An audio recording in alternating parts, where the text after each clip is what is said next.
Jesus Christ in today's gospel, it is speaking about the almsgiving and how they can go about giving almsgiving, prayer, fasting, and the disciples who have come to experience Jesus, though they will be experiencing the happiness, joy, eternal bliss, and also it talks about the suffering that they have to go through for the sake of Jesus Christ. So for the Jews, almsgiving, prayer and fasting were very important activity or work for a religious life. So it was a must for them. So they do not skip it out. But they fast and they go give alms and also they pray in order to get the publicity at the marketplaces, in the synagogues, in front of the people. They do those things in order to get the publicity. And here Jesus talks about the wedding celebration. So when there is a wedding celebration, particularly amongst the Jews, so the couple who are having the wedding or going to wed, so they will be having lot of fun. They will not go away for any honeymoon, but they will be staying at their own house for a honeymoon. So this celebration, this festive celebration, this is a great special festivities for the Jews.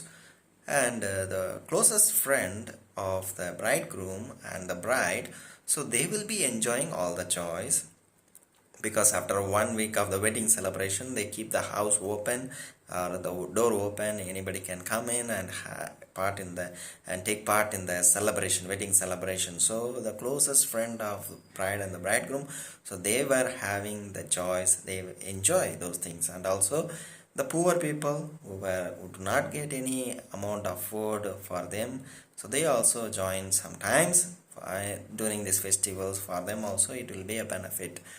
And that's how Jesus was telling the wedding guest, as long as the bridegroom is there, the wedding guest will not fast. Jesus represents, or he says himself as the bridegroom. So he is the one who is going to be the Lord of whole universe, Lord of the people.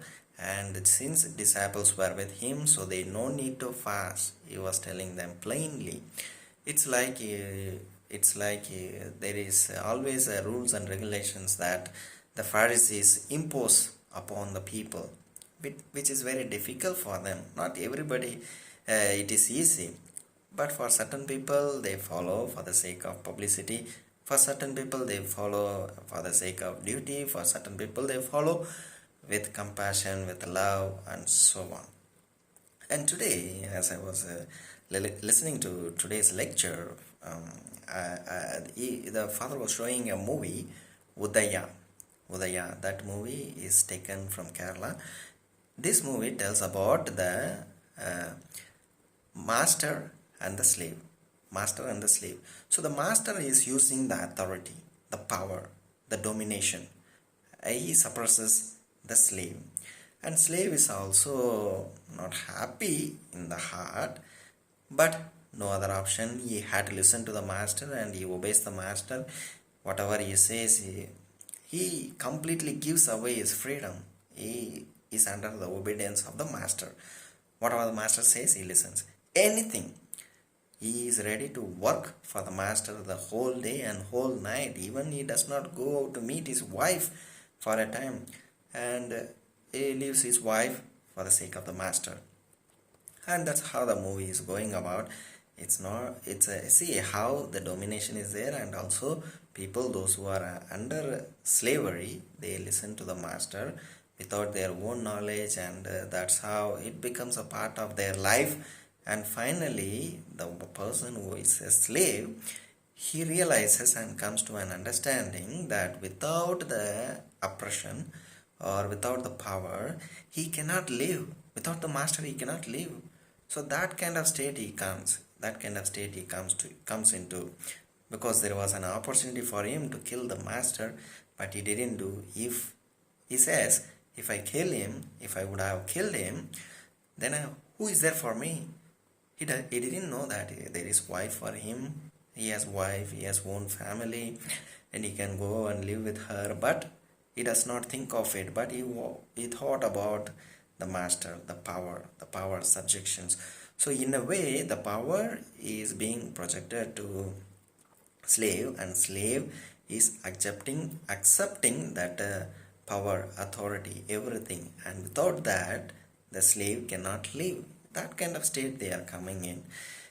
So that's similar to this today's gospel. These Pharisees and Sadducees, they were giving the rules and regulations that you are not allowed to eat anything in the time of fasting. So it's like objection. It's like they are showing their authority, showing their power. And once Jesus comes, he's breaking through all the power and he's teaching them. So like those slaves, the people who were listening to the Pharisees and Sadducees, they were blindly obeying him and like accepting the power, accepting the authoritative spirit that the Pharisees were having.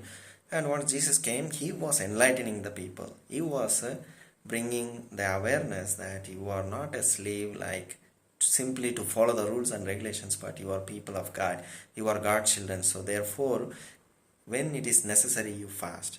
And that's how Jesus says, dear friends, in our lives too. When it is necessary for us, we need to fast. When it is necessary for us to pray, we need to pray, dear friends. So let us be aware of what is happening around us, and God will bless us. Thank you.